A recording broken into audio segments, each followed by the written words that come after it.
PNF is a form of advanced flexibility training and involves contraction and stretching of the muscles.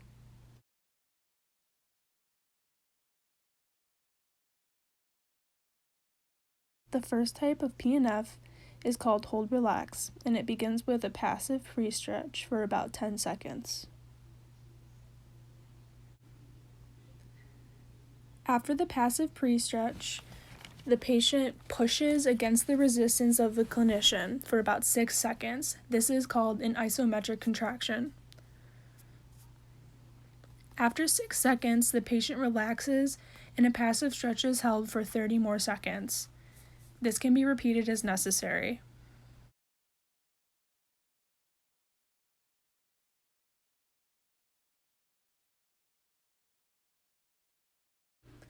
The next type of PNF is called contract relax, and it again starts with a passive pre-stretch for about 10 seconds.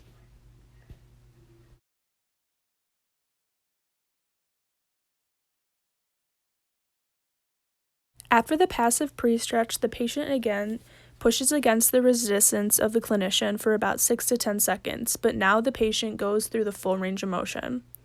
This is called a concentric muscle contraction. The patient then relaxes, and another passive stretch is held for about 30 seconds. This can be repeated as necessary.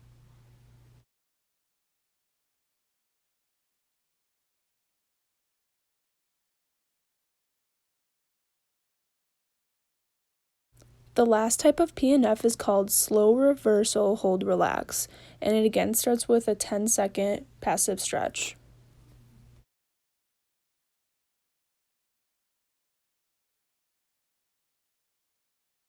After the pre-stretch, the patient again pushes against the resistance of the clinician for another isometric contraction.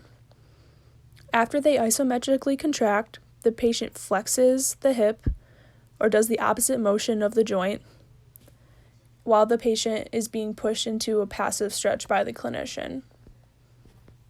The patient is held in this position for about 30 seconds once again, and it can be repeated as necessary. This is usually the most effective PNF technique.